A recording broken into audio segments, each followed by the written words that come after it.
إن الحمد لله نحمده ونستعينه ونستغفره ونعوذ بالله من شرور أنفسنا ومن سيئات أعمالنا من يهده الله فلا مضل له ومن يضلله فلا هادي له وأشهد أن لا إله إلا الله وحده لا شريك له وأشهد أن محمدا عبده ورسوله صلى الله عليه وعلى آله وصحبه وسلم تسليما كثيرا أما بعد.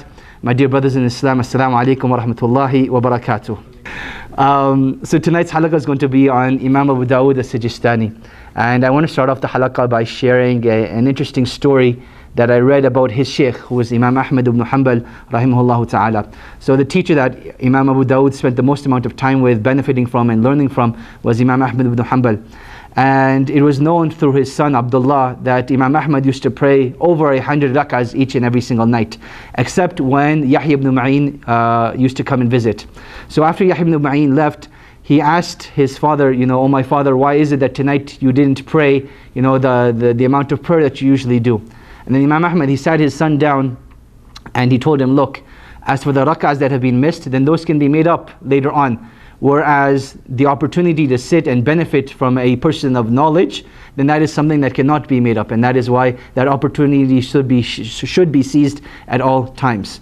Now this is very befitting, because when you look at Imam Abu Dawood rahimahullah, he had over 300 teachers. Now when you compare that to Imam al-Bukhari, who we mentioned that had over 1,080 teachers, it seems very small. But when you compare Abu Dawood to the rest of his contemporaries, they usually had 15, 20, 30 teachers of hadith at most. So to have 300 is still a large amount of number. And this is part of the motivation that Imam Ahmad rahimahullah instilled inside Abu Dawood. Later on we'll discuss some of the interesting fiqh opinions that Imam Ahmad taught Abu Dawood, and so on and so forth.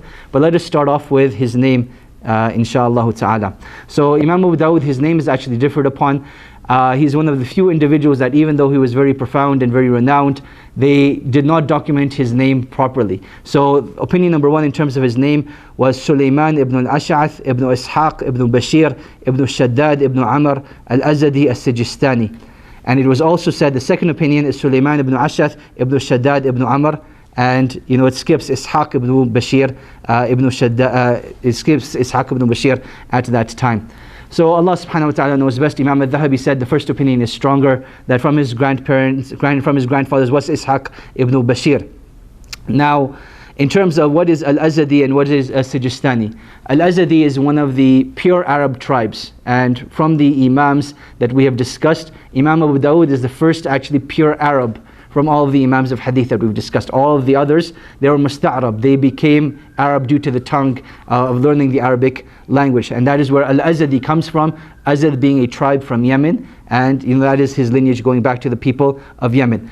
As-Sijistani, this goes back to where Imam Abu Dawood was actually from, which was southern Afghanistan, very close to the borders of modern day Pakistan. And that is where he was from.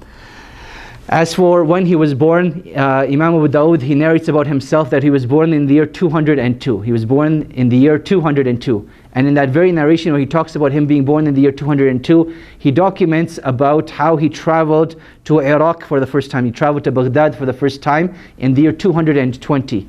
So meaning at the age of 18, he's already traveling to Baghdad. And he says that I arrived in Baghdad with the aspirations to learn from a scholar of hadith, but I learned that he had passed away the day just before.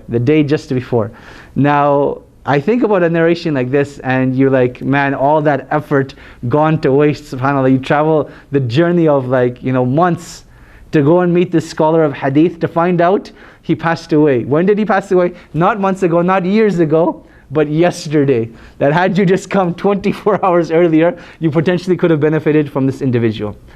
And that's purely the qadr of Allah subhanahu wa ta'ala, that what is meant to be will happen, what is not meant to be will not happen. Now, in that trip though, he did end up meeting other scholars of hadith that he did benefit from. And the benefit we're taking from this is that he clearly mentions himself that he was born in the year 202. He was born in the year 202. In terms of his upbringing, he, like the other scholars of hadith, he naturally had a love for hadith from a very, very early age. In fact, this was something that was in his family, that they were scholars of hadith. He had an older brother by the name of Muhammad, who was a scholar of hadith as well. And his son also became a scholar of hadith. Who remembers his son's name? Don't tell me Ibn Abi Dawood, please. He was Abu Bakr. Abu Bakr is the kunya. What was the name? Abdullah. Fantastic. That's usually easy, man. All the scholars of hadith have Abdullah or Abdurrahman, right? That's just the way it goes. That's just the way it goes. Now, I want to share with you something interesting about Imam Abu Dawood and his relationship with Imam Ahmad, on how Abu Dawood, he actually resembled Imam Ahmad a lot, not only in the way that he looked, the way he acted, the way he talked, and so on and so forth.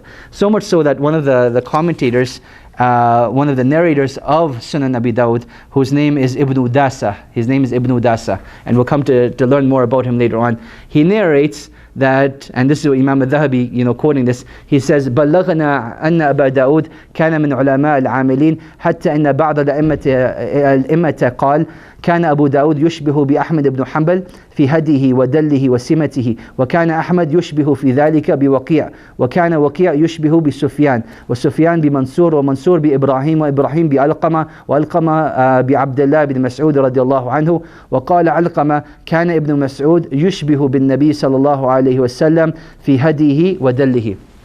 So Imam al-Dhahabi, he narrates from Ibn Udasa, who says that it had reached us that Abu Dawood was from the scholars that used to act upon the knowledge that they had. And some of the scholars had said that Abu Dawood resembled Imam Ahmad ibn Hanbal in the way that he conducted himself and in the way that he looked. Just like Ahmad used to resemble his teacher, who was Al-Waqi ibn Jarrah. And Al-Waqi ibn Jarrah, he used to resemble his teacher, who was Sufyan al-Thawri. And Sufyan al-Thawri used to resemble his teacher, who was Mansur. And his teacher resembled Ibrahim al-Nakha'i, who used to resemble Alqam ibn Waqqas, who used to resemble Abdullah ibn Mas'ud radiallahu anhu. And Alqam ibn Waqqas, he says that Abdullah ibn Mas'ud used to resemble the Prophet sallallahu alaihi wasallam in his conduct and in his character as well. Then Imam al-Dhahabi rahimahullah, he comments on this by saying, Al-itba' yurithu al-ilm al-sahih al-mubarak, that an individual, when he becomes a follower of knowledge, he will naturally develop the characteristics of the people that he took it from. Now, you can understand conduct and character, but how about even appearance as well? When they're talking about resemblance in appearance, what they're referring to is the light of knowledge on the face of the individual, right? That's the resemblance that they're talking about. That when Allah subhanahu wa ta'ala blesses a person with knowledge that he acts upon, and he blesses him with sincerity, then naturally Allah subhanahu wa ta'ala will place a glare of light upon their faces. Will bless them with a glare of light upon their faces. Who were the teachers of Imam Abu Dawood? Who were the teachers of Imam Abu Dawood? Let's go back and try this again. Let's try to remember the teachers of all the 6 narrators of hadith. Come on. We did this last week as well, if I'm not mistaken. Not last week, but when we did Sunan al-Tirmidhi. Sorry, Imam al-Tirmidhi. Who were the teachers of all the 6 Imams of hadith? Oh, who taught every single... Yes. Abdurrahman who? Abdurrahman who? General So General Abdurrahman. Abdurrahman was like the famous Abdurrahman. Like The famous Abdurrahman. Allahu Akbar. Sa'id bin someone and... Sa'id ibn Jubayr. Sa'id ibn Jubayr, mashallah. See, this is like part of the blessing that Allah subhanahu wa ta'ala did not burden us with the protection of hadith. If we were responsible for protecting hadith, we would have destroyed this deen a long time ago. You're close. Qutayba ibn Sa'id. So Qutayba ibn Sa'id taught all of the 6 Imams of hadith. Who else? Sajjad, man, let's go, bro. What's happening, man? Don't ask questions you don't want. Don't ask questions you don't want answers to. But I do want the answer to this question. Muhammad ibn Bashar. Muhammad ibn Bashar, also known as Al-Bundar. Right? Al-Bundari. Come on, man. You should remember that one. Okay? So they taught all the 6 Imams of hadith. All the 6 Imams of hadith. From the particular teachers of Imam Abu Dawood, who some of the Imams of hadith shared with and others didn't, was Imam Ahmad ibn Hanbal, was Yahya ibn Ma'in, Sulaiman ibn Harb. These are some of the famous individuals that you should know when you talk about the narrators of hadith. Now what's interesting is that Abu Dawood, he actually did a comparison between the reason why I was mentioning the 6 Imams of hadith and who their teachers were, I'm going to teach you a third name today as well. And that is Muhammad ibn al-Muthanna, also known as Abu Musa. So in hadith, when you're not talking about Sahabi, but you're talking about famous individuals by the kunya of Abu Musa, this is who it's referring to, Muhammad ibn al-Muthanna. And he was another teacher of all of these 6 Imams of hadith. He was another teacher of all of these 6 Imams of hadith. Now, Imam Abu Dawood, rahimahullah, he did a comparison between Muhammad ibn al-Bashar, who is al-Bundar, and Muhammad ibn al-Muthanna, who is Abu Musa over here. He said Muhammad ibn al-Bashar, while he was a good narrator, he didn't have that many narrations. While he was a good narrator, he didn't have that many narrations. Whereas Abu Musa, not only did he have many narrations, but he was very good in his narrations as well. He was very good in his narrations as well. The students of Imam Abu Dawood, from the most famous of his students was his son Abdullah. Now, this is something we didn't mention in the Hayya of Ibn Abi Dawood, but this is something that we'll bring up now. Imam Abu Dawood, he actually went on to criticize his son later on in his life. He said, my son is a liar and do not take hadith from him. Do not take hadith from him. And when you talk about like drama in the family, you don't get like bigger drama than that, subhanAllah. What we want to look at is, did Imam Abu Dawood actually say this about his son, and what was the context behind this? What was the context behind this? So, let's start off about what we know about Abdullah. Abdullah accompanied his father pretty much everywhere that he went. In fact, a lot of the times, he eliminated his father from the chain of narration. Not as a sign of disrespect, but just to have a shorter chain of narration directly to the teacher, right? And that shows that he was a trustworthy man. He also compiled that poem of Aqidah that we discussed, which we said was one of the first poems written in Aqidah, if not the first poem written in Aqidah. Yes, please feel free, inshallah. Which was one of the first poems in Aqidah. So we know him to be righteous, we know him to be a great Imam, and in fact, some of the scholars of the past even mentioned that we preferred Abdullah over his father. We preferred Abdullah over his father. Now, this narration of, Imam Abu Dawood saying that my son is a liar, do not take from him, this is mentioned later on in the life of Imam Abu Dawood and later on in the life of his son. Something clearly took place between his father and him that potentially could have caused him to say this. The famous scholar of today, Shaykh Abdul Razak Al-Abbad, he commented on this by saying, I did a study and a research on all of the narrations that can be alluded to Imam Abu Dawood saying this about his son, and either they are not authentic or they're found in dubious sources. Meaning that books of the people of Bid'ah, they're the ones that will mention this. Now, why would the people of Bid'ah mention this? To discredit his son Abdullah, particularly from the poem that was written, saying that, look, why would we accept this poem from someone that isn't trustworthy to begin with? So this is, the conclusion of Shaykh Abdul Razak Al-Abbad, that that narration about his son Abdullah, where he says, my son is a liar, do not take from him, are actually not authentic. That this situation did not actually took place. And then he says, even if it did take place, then we say that this was a personal matter between him and his father, because the rest of the scholars of hadith considered him trustworthy. The rest of the scholars of hadith considered him trustworthy. And even then, we considered his son Abdullah from his top students. Number 2, and the second individual that you should know from the students of Imam Abu Dawood is Abu Ubaid al-Ajurri. This al-Ajurri is not the famous scholar of hadith al-Ajurri. This is another Ajurri that is from the students of Imam Abu Dawood. What's unique about Abu Ubaid al-Ajurri is that he developed something from Abu Dawood, which Abu Dawood did with Imam Ahmad rahimahullah, which was Imam Abu Dawood, he compiled a book called Su'alat li Imam Ahmad, the questions that were put forth to Imam Ahmad rahimahullah ta'ala. And in these questions, Jazakallahu khair, Barakallahu fiqh. Yeah. In these questions, we learned some very valuable lessons. So let me pose one of these questions to you right now. Abu Dawood, he asked Imam Ahmad rahimahullah, what if a Christian woman has the son of a Muslim man inside of her and they both pass away? Where should this body be buried? Now understand what the ikhtilaf is about. The woman is Christian, the child inside of her is Muslim. Is she buried with the non-Muslims? Is she buried with the Muslims? What should happen? So if it's after the 40 days and the Muslim blown into it, yeah, you would bury in the Muslim one, because you won't take that honor away from the child, right? Because it still is Muslim at that point. And if the mother died before the 40 days, you bury in the Christian one, because even though it's... Okay, so let's make the discussion shorter. Let's just say it is after 40 days. Why? Because the soul has been blown in, right?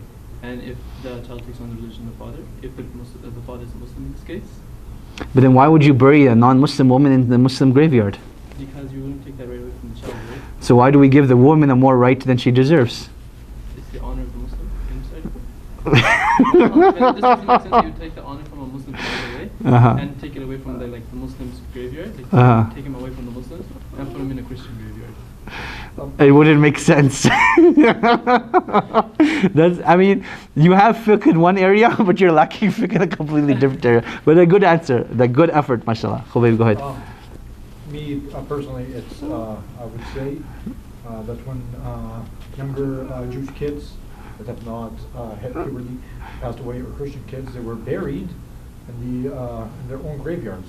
So the fact that this child is still on the fitrah, it is still similar that these children are also on the fitrah as well. Okay, I'm just going to stop you for a second. This child is still inside the womb of his mother. Yes. Okay, Yes. so we're not talking about just the child itself. It's the child inside the womb of the mother. Where are these two people going to be buried? Yes, I'm saying they should be. So you're eventually getting there. Non-Muslim. Sorry? Non-Muslim graveyard. So it'd be buried in a non-Muslim graveyard. Yes, and that's just because the child is on fitrah still. Uh-huh. The woman is kafir. Right. When a young 6-month-year-old Jewish boy passes away, Uh-huh. he's still considered on fitrah, but he's still buried in a Jewish graveyard, not in a Muslim cemetery. Okay. But in this case, it's the father that's a Muslim. Okay. Yes, but Let's not start up a discussion over here. No, if you'll allow me, let me just point out that the flaw in your argument. Being upon the fitrah and being upon Islam are not one and the same. The fitrah leads to Islam, and the Islam encompasses the fitrah, but Islam and the fitrah are not the same. Yes, but still, I appreciate your answer. Is there not a chance that the child does not grow up to be a Muslim?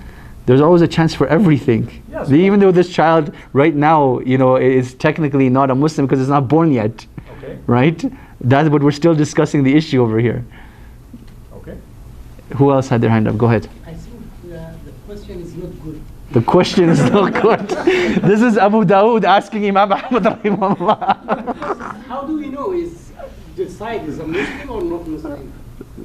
No. So the scenario is the father is a Muslim, the mother is a Christian. The mother died during her pregnancy with the Muslim father's baby inside of her stomach. How do you know he's a Muslim inside? Habibi, we're not talking about the person inside, we're talking about the father. The father was Muslim. That's what we're talking about. So should this woman be buried in the Muslim graveyard or the non-Muslim graveyard? That's what we're discussing. طيب. Imam Ahmad rahimahullah, he responded by saying that there's 3 opinions on this issue. He didn't explain what the 3 opinions were. Abu Dawood asked him, and which one is the strongest one? And he says that this woman should be buried at the very end of the Muslim graveyard where the non-Muslim graveyard begins. That is what should be done with this woman. And this shows us, it's not just a black and white issue, but there's actually fiqh behind it. That coming back to the issue over here, that I wanted Sajjad to get out of him at least, was that in Islam, it's a lot easier to give someone a right that they do not deserve, rather than take away the right of something that they do deserve. So you had the answer, but the fiqh wasn't just there yet. Right? And this is part of the mercy of Allah subhanahu wa ta'ala. This is part of the mercy of Allah subhanahu wa ta'ala. So now what we were getting to over here, Imam Abu Dawood, he wrote this book called Su'alat li Imam Ahmad, which are the questions that he asked to Imam Ahmad rahimahullah. And this is now in part of a larger collection of books called Masail Imam Ahmad, like the legal verdicts of Imam Ahmad, or the rulings that Imam Ahmad gave, which, if I'm not mistaken, about 3 or 4 years ago, it was done as a doctoral thesis at the University of Madinah in about 13, 14 volumes, that all the different narrations of the Masail, they were put together and tahqiq was done of it. So now, Abu Ubaid al-Ajurri, he's done the same thing with Imam Abu Dawood. However, he didn't do, fiqh with him, but rather he talked about hadith and the more intrinsic science of ilal with Abu Dawood, more intrinsic science of ilal with Abu Dawood. So those are 2 main students of Imam Ahmad. 3rd student, Imam al-Tirmidhi. He was also a student of, those are 2 main students of Imam Abu Dawood. 3rd student of Imam Abu Dawood, Imam al-Tirmidhi. 4th student of Imam Abu Dawood, Imam al-Nasai.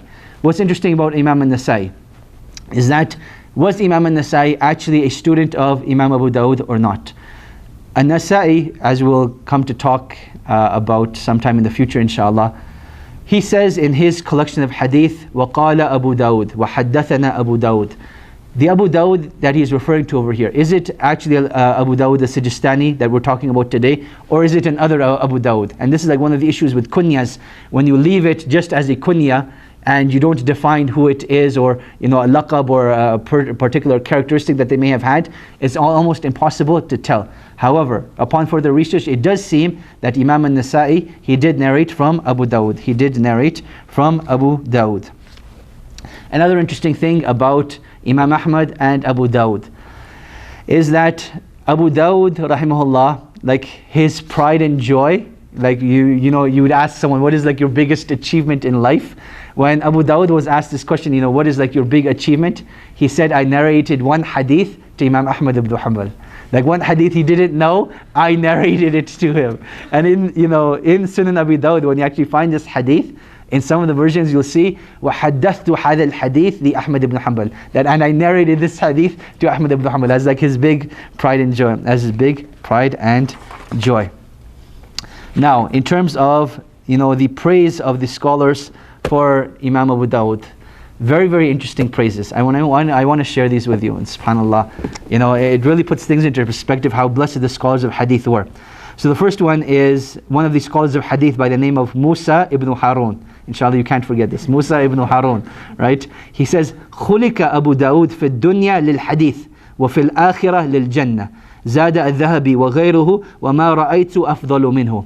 That Musa ibn Harun, he said, Abu Dawud was created in this dunya for hadith, and he was created in the akhirah for paradise. And al-Dhahabi and others than him, they added on this narration by saying, we have not seen anyone better than him. We have not seen anyone better than him in the science of hadith. We have not seen anyone better than him in the science of hadith. So this shows us that subhanAllah, like hadith came so naturally to Imam Abu Dawud that the scholars said that this was clearly what he was created for in this life and in the hereafter, to be from the people of paradise. Meaning that they're alluding to his level of piety, his level of worship, his level of fear of Allah subhanahu wa ta'ala.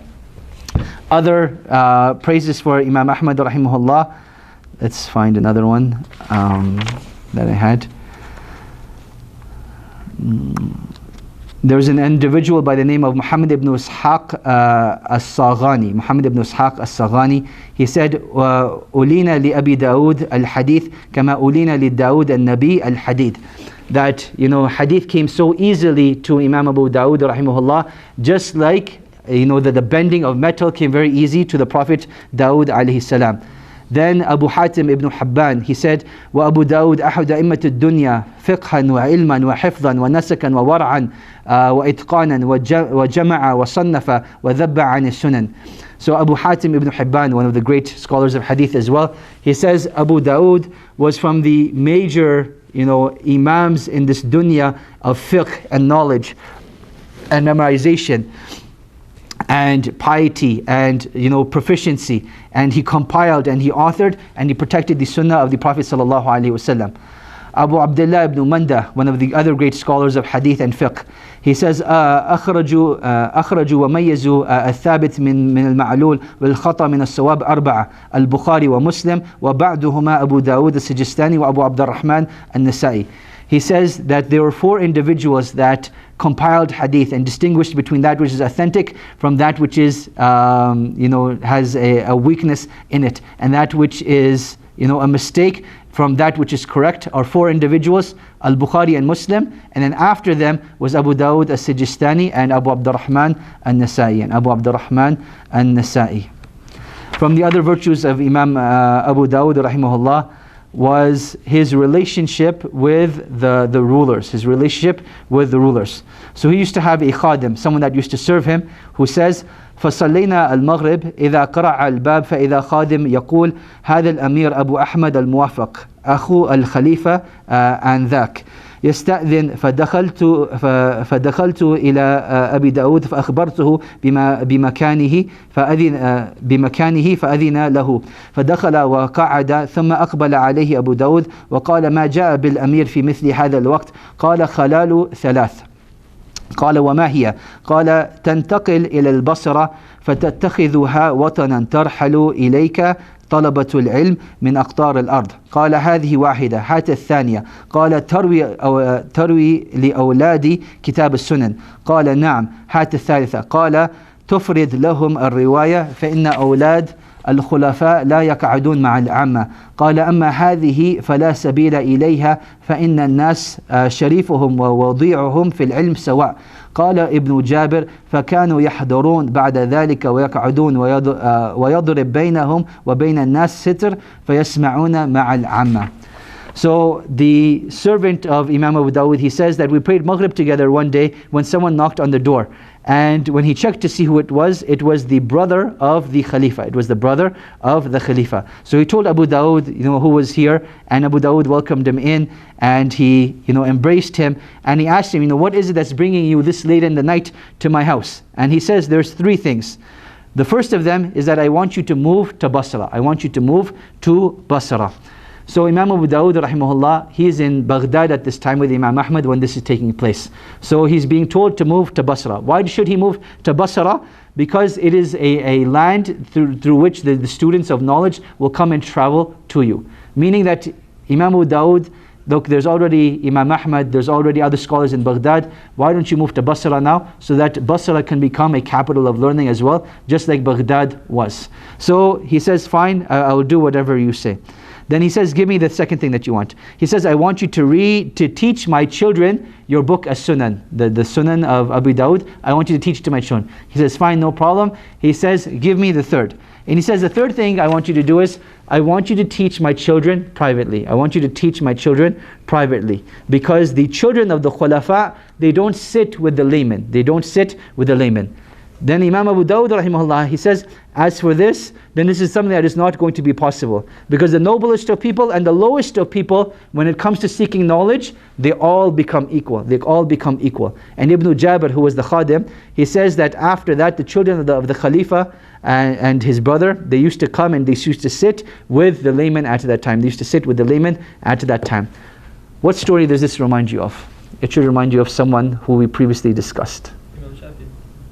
Coming to Imam Malik? No. Imam Malik and the Khalifa. Imam Malik and the Khalifa.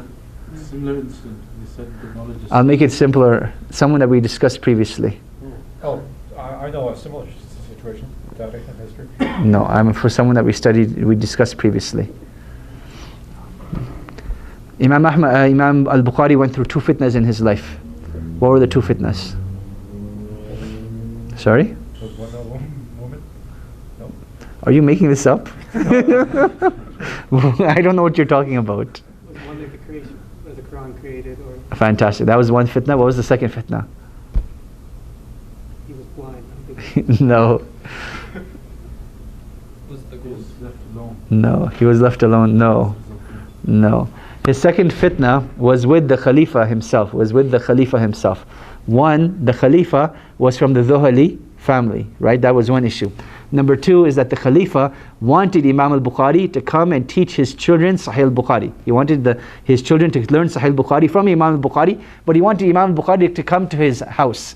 And then what did Imam al-Bukhari respond at that time? He says, people humble themselves to knowledge, and knowledge is not humble itself in front of anyone. Knowledge is not humble itself in front of anyone. And this is similar to what Imam Abu Dawood is saying, that you can take the noblest of people, you can take the lowest of people. When it comes to seeking knowledge, they become equal. When it comes to seeking knowledge, they become equal. So from the praises of Imam Abu Dawood rahimahullah is that he was not afraid of taking a stance towards the rulers. He was not afraid of taking a stance towards the rulers. Now, what we want to discuss is the Sunan of Abu Dawood itself, the actual Sunan of Abu Dawood itself. Now, when you look at the books that Imam Abu Dawood authored, he's authored quite a few books. He has the Sunan of Abu Dawood, he has a book called Al-Marasil, which is an introduction to the narrations that are missing individuals in between people. He had another book called a letter to the people who denied Qadr, a letter to the people who denied Qadr. What we want to look at is a letter called Risala ila Ahli Makkah, a letter to the people of Makkah, in which he described his Sunan Abi Dawood. So in this letter to the people of Makkah, he describes to them why he wrote Sunan Abi Dawood, what was the objective behind it, the number of hadith, and his methodology in writing the Sunan Abi Dawood. So that is a book that he wrote, which is integral to studying the Sunan of Abu Dawood, which is integral to studying the Sunan of Abu Dawood. First, how did Imam Abu Dawood choose the hadith that he chose, and how many of them were there? Imam Abu Dawood, he said, I had compiled 500,000 hadith from the Messenger of Allah sallallahu alaihi wasallam, of which I chose 4,800. Of which I chose 4,800 of those hadith. Now, what's interesting is that when you look at the modern day version of Abu Dawood, you'll find in it 5,274. Who can tell me why there's a discrepancy? Imam Abu Dawood himself says, I put 4,800 hadith, and when you look at the modern day version of it, you find 5,274. Yeah. Would it be the hadith with the same matan but different chains? Fantastic. So certain hadith are repeated. So not in terms of different chains of narration, but certain hadith are repeated. So then the one that has a higher number, it's counting the repetition, whereas the 400,800 is not including the repeated hadith. There's a second reason as well. Yeah. You can use different chains of narration to grant authority to someone that they believe to be weak. No. It strengthens the narrator, and then the hadith is... No. Why would there be a discrepancy? Yeah. Maybe some hadiths are fortunate or completion of others, like hadith Cooper, in the sense that they... Good guess, but... Not Imam decided, but afterwards they actually, whoever authored the book or compiled actually stood the hadith. Good guess, but no, that's not it. Last When one? he compiled the book, are they all authentic hadith from his opinion? We're going to get to that. We're going to get to that. I guess if they're not, then maybe he's just counting he's counting the authentic hadith, and they included all the weak hadith as well. No, that's not it. So the discrepancy actually takes place in the narrators of hadith. So when Imam Abu Dawood, he compiled this, people narrated this hadith from him, right? He didn't just say, hey, here's my Abu Dawood, it's a copy for you, but rather he would read it out to his students, and his students would write it down. So depending on the version of the hadith the version or the amount of halaqat that you attended from Abu Dawood is how many hadith you're actually going to narrate from him. So if you actually missed any halaqat, your version is going to be a lot shorter than someone that attended everything. Then that will continue based upon their students as well. If their students missed any halaqat, the version is going to keep getting shorter and shorter. So the version of Abu Dawood that is most renowned is the version of Ibn Udasa, and that is the one that has 5,274, and that is the one that if you take out all of the repeated hadith, inshallah should come out to 4,800, as Imam Abu Dawood is suggesting. What's interesting is that in his letter to the people of Mecca, he says, كتبت عن رسول الله صلى الله عليه وسلم 500,000 حديثا انتخبت ما ضممنته وجمعت في كتابي هذا 4,000 حديثا و800 حديث من الصحيح وما يشبهه ويقاربه ويكفي الإنسان لدينه من ذلك 4 أحاديث. So he says, after he says I had 500,000 hadith, of which I took 4,800 hadith, he says, and from those 4,800 hadith, 4 of them will suffice you from the rest. 4 of them will suffice you from the rest. Number 1, إنما الأعمال بالنيات. Number 2, من حسن الإسلام المرء تركه ما لا يعنيه. That from the best of one's Islam is leaving that which does not concern him. Number 3 is لا يؤمن أحدكم حتى يحب لأخيه ما يحب لنفسه. That none of you will truly believe till he loves for his brother what he loves for himself. And then the 4th hadith is الحلال بين والحرام بين. So he says that these 4 hadith will suffice an individual from the rest of the hadith that are in there. From the rest of the hadith that are in there. Now, here's something interesting. These 4 hadith over here, what does it remind you of? Something else that we've discussed in the past. These 4 hadith should remind you of something else. 40 hadith of Imam Nawawi, very good. It should remind you of that. What, 3 out of the 4 hadith are in there? Actually, no, all of them are in there. All of them are. So all of the hadith are in Imam Nawawi's 40 hadith. That's very good, but that's not what I'm looking for. Go. Each hadith makes a 4th of Islam, someone said something like that. Yes, each hadith makes a 4th of Islam. This is sort of what Abu Dawood is alluding to over here. Go ahead, Khubayb. Oh, I was about to say something, but it's quite obvious. Some hadith are found in Bukhari Muslim. Okay, inshallah khair. Ibn Abi Zayd al-Qayrawani, he said that all of akhlaq revolves around 4 hadith. All of akhlaq revolves around 4 hadith. From those 4 hadith, two of them are actually mentioned over here. That none of you love for your brother what you love for yourself. That none of you will truly believe till you love for your brother what you love for yourself. And from the best of one's Islam is leaving that which does not concern you. Then he added two more hadith, which were whoever believes in Allah and the last day should speak good and remain silent. And the hadith of the Prophet ﷺ, where he was asked for advice and he said, do not get angry, do not get angry, do not get angry. Now, someone do some, what's the word I'm looking for? Deduction between the four hadith Abu Dawood mentions and the four hadith that Ibn Abi Zayd mentions. What can we analogically deduce from these four hadith?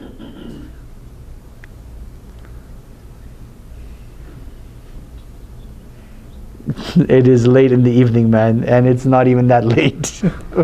Go ahead. The four hadith of Imam Dawood, yeah. They both, two of them have to do with the rights of Allah, and the other ones have to do with the rights of the people. Because the first one's like all actions are intentions. Okay. And there was a second hadith. What was it? How did? All actions are by intention. The second one was that. From the best of one's Islam is leaving that which does not concern you.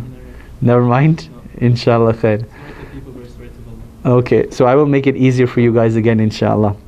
The point being that since there's an overlap between the whole religion of Islam, which is what Abu Dawood is suggesting, versus all of akhlaq, what does it teach you? That more than half of the deen is good akhlaq. Half of the deen is good akhlaq. And this is something that the scholars of the past clearly understood. And that is why they would say that we learned akhlaq before we learned the hadith. We would learn, iman before we would learn the Qur'an. So there was a very heavy emphasis on good akhlaq, which is what every Muslim needs to understand. That before you start studying knowledge, your akhlaq needs to be on par. Because bad akhlaq will make the knowledge ugly, whereas good akhlaq will make the knowledge even more beautiful inside the individual. So a reason why people would reject knowledge from a person is due to the lack of akhlaq. And people will love a person even if he doesn't have much knowledge, but he implements the knowledge that he has, and he has good akhlaq. So this is the importance of akhlaq. This is the importance of akhlaq. Other things that we find about Abu Dawood rahimahullah in his Sunan that we will discuss is the methodology that Imam Abu Dawood took in compiling the Sunan. So in his letter to the people of Makkah, as we discussed, he writes his objective. His objective behind compiling Sunan Abi Dawood was every single hadith that the scholars of fiqh have used as a form of proof, he wanted to compile it together in one place. So every hadith that scholars of fiqh have used to develop a ruling in fiqh, he wants to compile it in one place. So that is the objective behind Sunan Abi Dawood. That is the objective behind Sunan Abi Dawood. Second thing that he mentions, every hadith that I have mentioned in Sunan Abi Dawood is salih. Now this is where a lot of difference of opinion occurs. When Abu Dawood mentions that every hadith I have mentioned is salih, what does it mean? Does it mean that the hadith is salih or salih lil ihtijaj? That it is sound within of itself, or it is sound to be used as a proof? It is sound to be used as a proof. When you study Sunan Abi Dawood itself, what the conclusion you come to is every hadith inside Sunan Abi Dawood is definitely not authentic. However, it can be authentic enough to use as a proof. Authentic enough to use as a proof. Now, people may be questioning, how is it possible that a hadith is not authentic, but it is authentic enough to use as a proof? So, going back to the objective that Abu Dawood had, he wanted to use every single narration that the scholars of fiqh used to develop a ruling on. So now, what if the scholars are basing their ruling based upon a weak hadith? Who can give me an example of this? The scholars basing their ruling upon using a weak hadith. There's a very famous example. The one with it's better to have a nail driven through your head if you shake the palms and not a moment. Because the hadith itself is weak, but there's other evidences that link to that hadith right there. I need something more explicit. And it's particular to the Sunan of Abi Dawood. Out of all of the Imams, he was the only one to mention this hadith. A particular salah. Oh man, come on. Tasbih, fantastic. So Salatul Tasbih is only reported by Sunan Abi Dawood. And you have a question or a comment? Bibo. If it's a comment about Salatul Tasbih, go ahead. Isn't it considered weak? I'm just getting to that right now if you would allow me to finish. Okay. So, since Abu Dawood mentioned this hadith, and they looked at the risala that he wrote to the people of Mecca, saying that every hadith I mentioned is salih, people assume that Imam Abu Dawood, the reason he mentioned this is because he considered the hadith to be salih. But in reality, this is not the case. He mentioned this hadith for the fact of, this is the only hadith that can be found to establish its authenticity.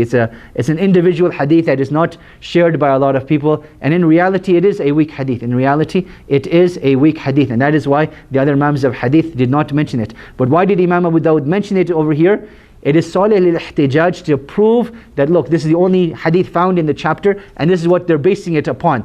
Do I necessarily agree? No. How did Imam Abu Dawood give that disclaimer?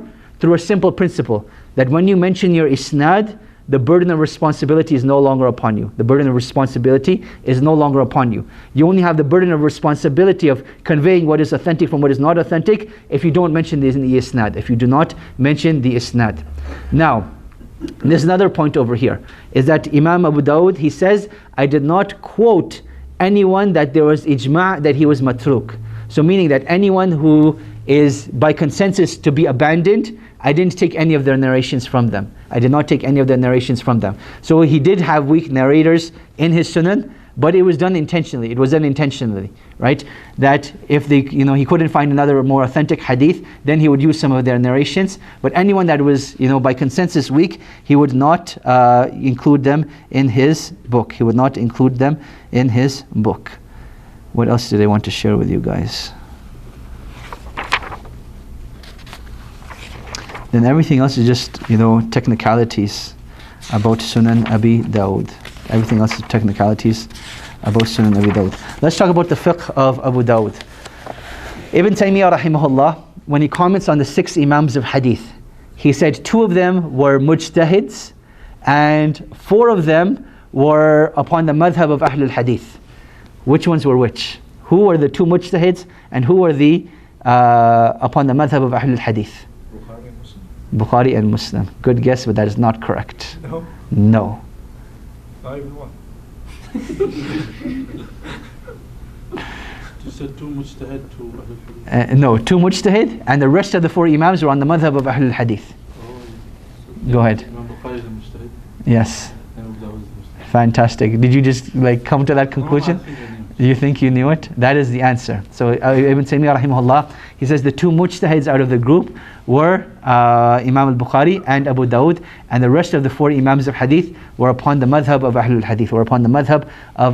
Hadith, And this is something that you will see inside Sunan Abi Dawood, that even though he accompanied Imam Ahmad rahimahullah, a lot of the times, and a lot of his fiqh opinions are taken from Imam Ahmad's madhab, he did not, restrict himself to the madhab. But a lot of the times when he found the opinion incorrect, he would go on and give his own opinion. He would go on and give his own opinion. Which leads us back to something that I forgot in his risala to the people of Mecca. He mentions that he would prefer a weak hadith over the opinion of an individual, So in a situation where he can't find anything except for a weak hadith and the opinion of an individual, he would abandon the opinion of the individual and use the weak hadith instead. So that was from the fiqh of Imam Abu Dawood, that Ibn Taymiyyah rahimahullah considered him to be from the mujtahids of the Imams, meaning that he was worthy of having his own madhab and worthy of making ijtihad. Another interesting thing about Abu Dawood is that he talks about his interesting experiences. When he went to Egypt, he says, I saw in Egypt 2 things I have never seen in my life before. And even when reading this, I find this, I have trouble believing it, but since the Imam said it, inshallah we will believe it due to him being trustworthy. He says, I saw a cucumber that was 13 feet long. A cucumber that was 13 handspans long. Now, you're like, what's so interesting about that? This is like living in a time where you have no hormones are being, injected into the fruits. There's none of that stuff. How do you get a cucumber that's 13 feet long? So that was the first strange thing he saw. The second strange thing that he mentions is that he saw 2 citrus fruits that were the size of camel humps when they were split in half. So you know how big a camel hump is? Imagine an orange when it's cut into half, that's how big it was. So those are from the strange things that Abu Dawood mentions that he saw in his trip to Egypt. Then Abu Dawood rahimahullah, I think let's conclude with his death. He passed away in the year 275. He passed away in the year 275. I just want to make sure I have that correct, if I'm not mistaken. 275 on the 16th of Shawwal. That is how he passed away. We do not have details as to how he passed away or what exactly happened. But we do know is that he spent his last days teaching hadith. We spent his last days teaching hadith. And that is how he had spent the vast majority of his life. Where did he die? In Basra. He died in Basra, 16th of Shawwal. Go ahead. So did he study under Imam Ahmad during the fitna, or was it after the fitna? So during the time of the fitna, Imam Ahmad was imprisoned, right? So obviously it was next to impossible to have studied with him at that time. But this is before the fitna and after the fitna. So what was his stance? Like, did he do anything during the fitna or no? Abu Dawood himself, Allahu Alam. Abu Dawood himself, I don't know. Wallahu ta'ala alam. But we do know, actually, Wallahu Alam, I don't know. One thing I did want to comment on was this book over here. So when I do my research in Arabic, I always compare it to what's available in the English language. And this series is actually a very, very good series. Like, it's a biography of the 6 Imams of Hadith, along with other luminaries of Hadith as well. So you have Sufyan Thawri, you have Shaykh Albani rahimahullah, you have a couple of other people who I don't remember as well. For the most part, I didn't like what they did with Imam Muslim. I didn't like what they did with Imam al-Tirmidhi. Imam al-Bukhari is good because there's a lot of stories that you won't find in other places. And out of the whole series, the one about Abu Dawood is actually the best one for several reasons. Number one is that as there isn't much information about his actual life itself, they brought the necessary information about his life. Number two, commentary on his fiqh is quite detailed. So you'll bring actual hadith from Sunan Abi Dawud with the commentary that Abu Dawud gave on Dawud's hadith to show his actual fiqh. And then number three, in terms of hadith, when Imam Abu Dawud gave commentary on certain narrators, he brings those narrations and shows the commentary to show how knowledgeable Abu Dawud was in hadith as well. Most importantly, it talks about issues of aqidah. Now, we were just discussing the issue of the fitna. Where did Abu Dawud stand? Clearly, Abu Dawud stood with Imam Ahmad rahimahullah. Did he vocalize his stance? Did he go through any particular trials? That is something I do not know of. I do not find in any of the books. But clearly affirmed the aqidah of Imam Ahmad. And there's a detailed discussion on refuting the Mu'tazila and their ideology. The people of Qadar, as we mentioned, Abu Dawud wrote a particular book refuting the people of Qadar. And there's a detailed discussion on that as well in this book. So if you buy any book of the series, I would suggest this is the one to get. This was like the best one that I found out of the series so far. Wallahu ta'ala a'lam. We'll take questions and then call it a day, inshallah. Go ahead. You mentioned 2 reasons why Imam said the hadith of 4,800. Yeah. And in modern days more now. 5274, yeah. Correct. One of them, the reason said could be repetitions. So the repetitions were counted, yes. Second is the difference of narrations of Abu Dawud. So Abu Dawud had different narrations. Like all of the famous books of hadith, like I said, they weren't handed to the students, here's the book, right? But rather the Imam would read the hadith to them and the students would write the hadith down. So if anyone missed a halaqah, they missed a hadith if they didn't catch it from someone else. So when you look at the different versions of the students that narrated from Abu Dawud, that is where the discrepancy could take place. That some of them would have less, some of them could have more based upon that. So then the addition of about 900 hadith. 5274. 52, okay, so about 400 hadith. Yeah. So, for example, the Imam taught his student all of the 4,800, for example. Right. Then he conveyed on. How can they increase, maybe, if they taught exactly the same amount? That's my question. I don't understand. So how can they increase? One is that if they when they were counting the hadith, they included the mukarrarat, those that are repeated. Number two is that one of the things that Abu Dawud mentions is that he took only the shahid from the hadith itself. So there's a longer version of the hadith and he only included the shahid. So now what the student could have done is that he included a longer version of the hadith with the shahid within of itself. So this would include, it's mentioning the hadith twice as well. So this would increase the number of the hadith as well. Wallahu alam. Basically what he's saying is that like three things are being combined together. Number one is that he gave preference to a weak hadith over the opinion of an individual. Yes.